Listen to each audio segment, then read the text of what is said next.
నా పేరు ముద్దా నాగమణి. నేను కలెక్టర్ గారి బంగ్లాలో 2 సంవత్సరాల నుంచి వరకు వంట పని చేస్తూ ఉన్నాను. అయితే సార్ మమ్మల్ని శివశంకర్ సార్ మమ్మల్ని ఆబ్కాస్ జాబ్లో రాశారు.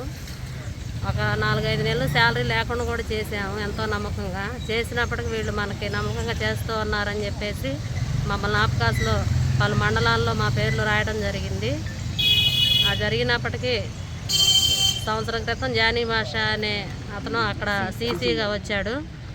వచ్చి మమ్మల్ని ఎంతో ఇబ్బంది పెడుతూ ఉన్నాడు. అతని వల్ల మేము చాలా బాధపడుతూ ఉన్నాను. అతను మానసికంగా నన్ను లైంగికంగా. నేను కలెక్టర్ గారి బంగ్లాలో వంట చేస్తూ ఉంటాను. ఇప్పుడు గత నెల నుంచి కూడా నన్ను వర్క్ ఆపేశారు. గత 6 నెలల నుంచి నన్ను హింసించడం జరుగుతుంది.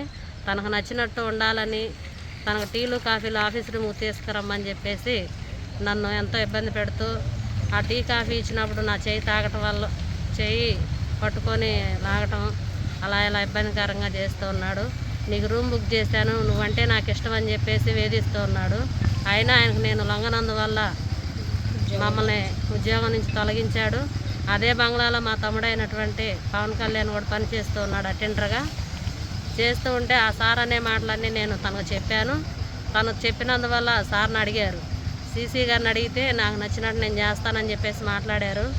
ఈ విషయం ఇలా జరిగిన విషయం ఎవరికైనా చెప్పారంటే మిమ్మల్ని ఉద్యోగం నుంచి తొలగిస్తాను, మీరు ఉద్యోగం ఎలా చేస్తారో చూస్తాను, మీ ఎంత తేలుస్తానని చెప్పేసి అన్నారు.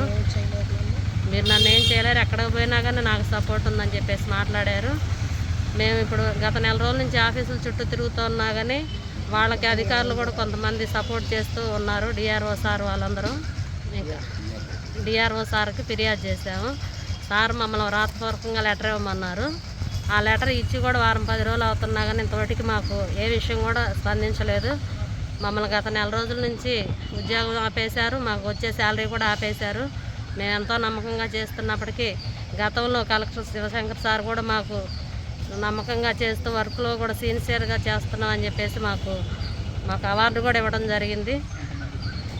అలా చేసి ఆ సార్ ఎప్పుడైతే ఉద్యోగపరంగా వేరే చోటకు ట్రాన్స్ఫర్ వెళ్ళిపోయారో అప్పటి నుంచి మమ్మల్ని ఉద్యోగం ఆపేసి తనకు నచ్చినట్టు మాట్లాడుతున్నారు. ఇప్పటికైనా మీరు నన్ను నమ్ముకుంటే మీ తమ్ముడికి, ఇంకో శివ అని అతనికి, మీకు ముగ్గురికి నేను పోస్టులు ఇస్తాను, నువ్వు ఇప్పుడైనా ఒప్పుకో, లేట్ అయింది ఏం లేదని చెప్పేసి బెదిరిస్తూ ఉన్నారు.